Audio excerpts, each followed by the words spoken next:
Magandang araw po sa inyo lahat. Samahan ninyo tayo mag-iikot dito sa aming mountain bayan, Ronestad, South Island, New Zealand.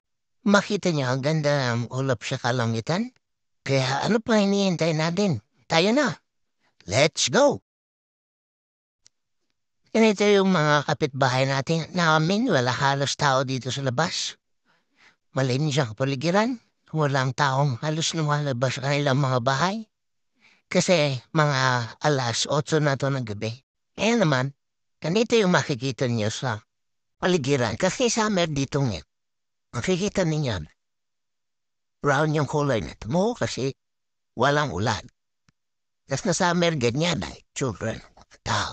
Kaya, makakatakot din minsan pag ganito.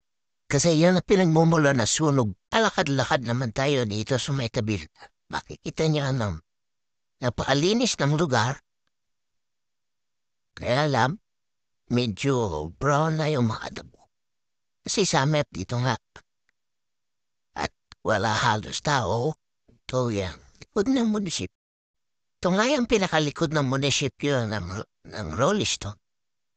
At makikita nyo ay yan lang. Brown at tubuhan. Kalsada. May sasakyan dumadaan pa isa-isa. Napakatahimik ng lugar. At napakalinis. Kaya tayo na dito sa aming munting bayan. Sama-sama tayo dito. Po naman yung makikita sa may likurang bahagi ng munisipyo. Sa may harapan naman ay ito yung makikita.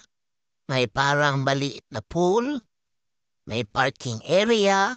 May sasakyan. At ito naman yung aming community. Highgate. Ang pangalan ng subdivision. Flight lang itong Rolliston. Ito ay may area land cover at 22.08 square kilometers. May population na 29,600 as of June 2023. So ito naman yung pinaka-grocery store namin dito. Ito ay open 7 a.m. to 10 p.m. 7 days a week. Dito makikita ang lahat ng kailangan nyo sa inyong mga pamamahay, mga gamot man, mga pagkain, mga sabon, lahat-lahat na nakandito sa loob ng grocery store na ito. Ito lang yung isa sa pinakamalaki na mga grocery store na makikita dito sa aming bayan. Meron din naman mga tindahan ng gamot na separate na wala sa loob ng grocery store, yung chemist warehouse, tsaka yung mga pilihan ng mga parts ng sasakyan.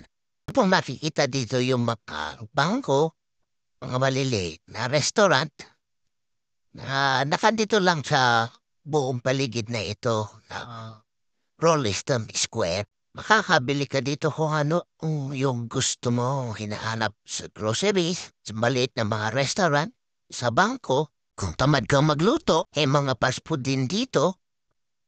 Tsaka yung mga iba pang mga Japanese, Chinese, tsaka pizza parlor ng mga restaurant nandito rin.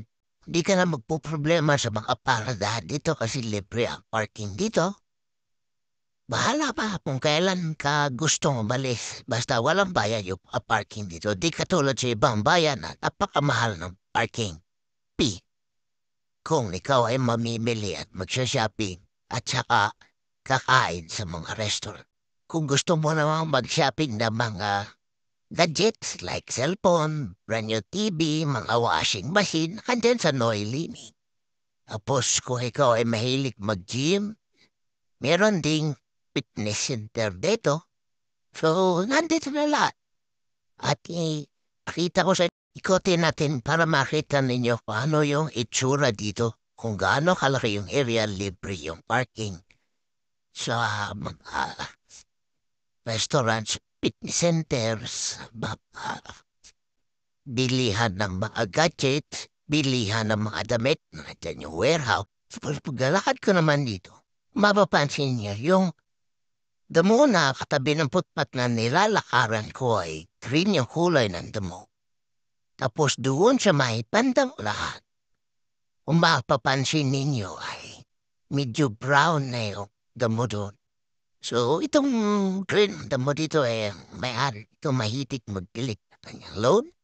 Yun namang kabila ay di mahilig magdilig kaya brown at saka yung sa unahan, brown din yung kulay ng damo nila.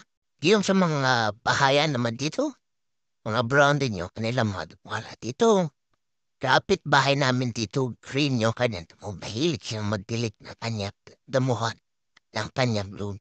Hindi yung harapan ng kanyang bahay. Then dito na lang po. Salamat po sa inyong panonood. Sana po ay nag-enjoy kayo.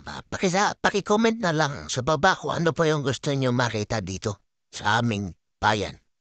Bye-bye, hanggang sa uli!